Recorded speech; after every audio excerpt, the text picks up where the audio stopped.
देता हूं the line segment joining the mid points of two side of triangles is parallel to the third side and half of the third side. ठीक है, अब इसमें कुछ construction किए गए हैं तो मैं कंस्ट्रक्शन पार्ट पहले लिख देता हूं। सो कंस्ट्रक्शन क्या है उसको आप ध्यान से देखो।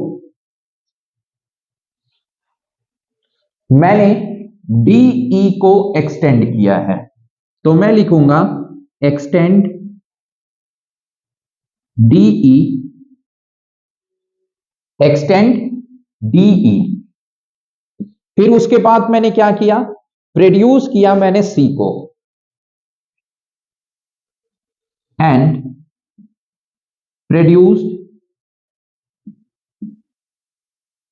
सी, सी को प्रोड्यूस किया पैरेलल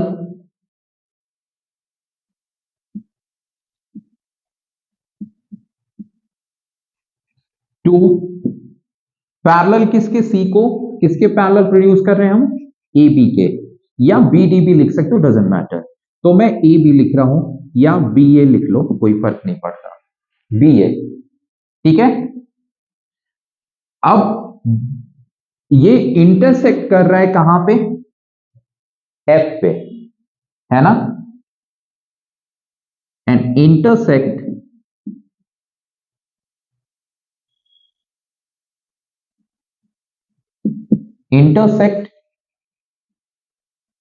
एट एफ। अब एफ जो प्रोड्यूस हुआ है वो एफ किस पे है, डीई पे, है ना, डीई जो एक्सटेंड किया गया है। तो आप लोग लिख लेना यहां पे, ठीक है, एफ ऑन एक्सटेंडेड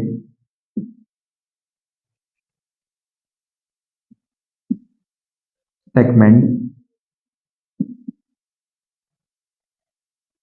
डीएफ या डीई, डीई। ठीक है, हो गया। तो ये कंस्ट्रक्शन का पार्ट है। अब देखो ये पार्ट होने के बाद सीधे हम आ जाते हैं इन दोनों ट्रायंगल्स में, ए ई डी। तो आप लिखोगे in triangle A E D and triangle C E F. ठीक है, in triangle A E D and C E F. ठीक है, ध्यान से देखना, इसे मैं 1, इसे 2 लिख लेता हूं। So angle 1 equal to angle 2, vertically opposite angle. समझ में आया? दूसरा, अब देखो आप लोग यहां पे, ये एंगल और ये इक्वल होगा, इसको मैं लिख रहा हूं 3 एंड दिस इज 4।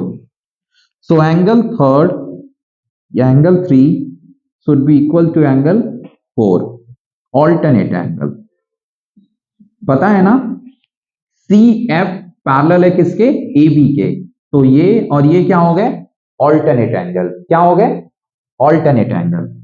अब देखो ये और ये इक्वल होगा, ए ई इक्वल टू सी ई। इसके लिए रीजन क्या लिखोगे, तो E मिड पॉइंट है, E इज मिड पॉइंट। ठीक है, समझ में आया? अब इसकी वजह से ये दोनों ट्रायंगल्स क्या हो गए, congruent. AED is congruent to triangle CEF by criteria, हाँ, एंगल साइड एंगल। अब देखो दोनों कॉन्ग्रुएंट हो गए। अब मिला क्या कॉन्ग्रुएंसी से, तो हमें मिल गया CF इक्वल हो गया किसके, AD के। CF is equal to, therefore CF is equal to, CF equal किसके है, AD। इसके लिए रीजन CPCT। समझ में आया? AD इक्वल टू CF लिखो या CF equal to AD, doesn't matter. ठीक है, तो ये CPCT से इक्वल हो गया। ध्यान देना, अब हमारे को पता है क्या? सो हम लिखेंगे वी हैव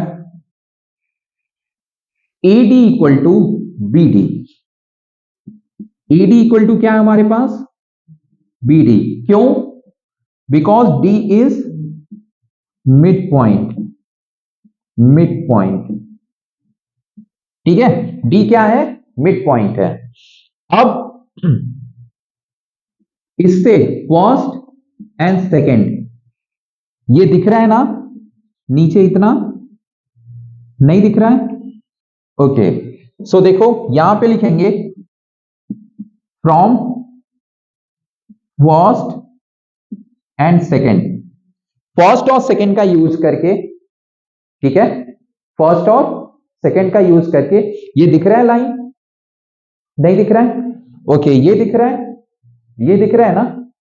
ओके, ठीक है, ये नहीं दिख रहा है? ओके, कोई बात नहीं। वी हैव, मैं यहां पे लिख देता हूं सेम लाइन, या रिपीट में कर दे रहा हूं बोलकर वर्बली। आप इसे AD इक्वल टू BD हमारे को ऑलरेडी पता है, यहां पे देख लो AD इक्वल टू BD। ये क्योंकि D मिड पॉइंट है तो AD इक्वल टू BD। मैं करूंगा क्या, AD की जगह पे मैं लिख दूंगा CF, इसीलिए मैंने फर्स्ट और इसको सेकंड बनाया है। This is first and this is second, या इसे आप सेकंड फील करो, ठीक है। तो फर्स्ट एंड सेकंड, इन दोनों के बेसिस पे मैं क्या लिख सकता हूं बताओ? हाँ जी, सो BD इक्वल टू CF। अब ये होने की वजह से, BD इक्वल टू CF होने की वजह से और BD पैरेलल होने की वजह से CF के, ठीक है, ये हो गया। एंड आप लिखोगे बी प्रूव्ड। क्या हमने प्रूव किया ऊपर बताओ?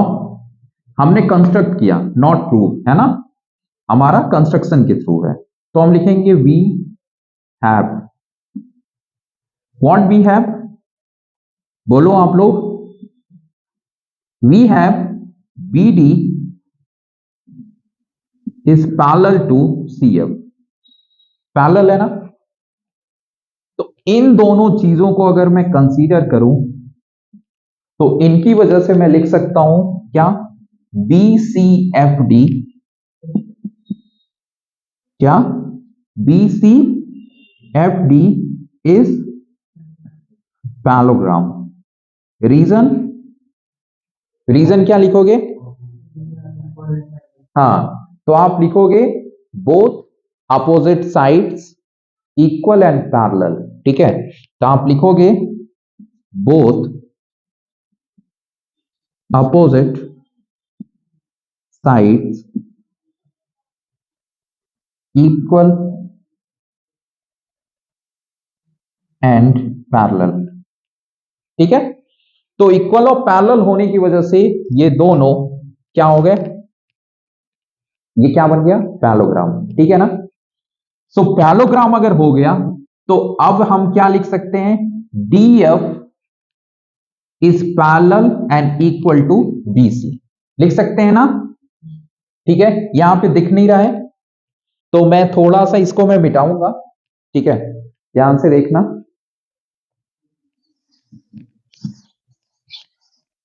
लिख लिया था ना? ओके, तो देखो अब हमारे को पता चल गया क्या, अब क्या पता चल गया, BCFD इज पैरेललोग्राम। तो आप यहां पे सिंस लिख दो, since this is parallelogram so BF is parallel to BC। और अगर BF पैरेलल है BC के तो आप लिखोगे देयरफॉर B, क्या लिखोगे, BF नहीं, यहां पे ध्यान देना DF है, DF is parallel to BC, ये पूरा DF है, DF is parallel to BC। तो आप लिखोगे DE is parallel to BC, लिखोगे ना, ये हो गया प्रूफ। तो इसको हमें एक प्रूव करना था, ये हैंस प्रूव हो गया। अब दूसरा पार्ट क्या लिखेंगे हम, DF is equal to the BC। इसके लिए reason, opposite sides of parallelogram equal होते हैं, तो मैंने इक्वल लिख दिया। अब मैं DF को क्या लिख सकता हूं, DF को लिख सकता हूं DE plus FE equal to BC। लिख सकता हूं कि नहीं, लिख सकता हूं ना, ध्यान से देखो, DE प्लस FE। अब देखो FE और DE इक्वल है, तो मैं लिख लूंगा DE plus DE equal to BC। ध्यान से देखना, रीजन भी मैं लिख रहा हूं यहां पे, क्या है, DE equal to FE। Reason क्या है, CPCT। रीजन क्या है, CPCT। रीजन क्या है, CPCT। तो यहां पे आ गया ये 2DE equal to BC, so DE should be equal to the half of BC। समझ में आप, ये भी हमें प्रूव करना था, तो ये भी आंसर प्रूव। ठीक है, ये CPCT कोई अगर समझ में ना आया हो तो देखो DE और FE ये दोनों इन्हीं दोनों ट्रायंगल का पार्ट है जो हमने कॉन्ग्रुएंट प्रूव किया था। ठीक है,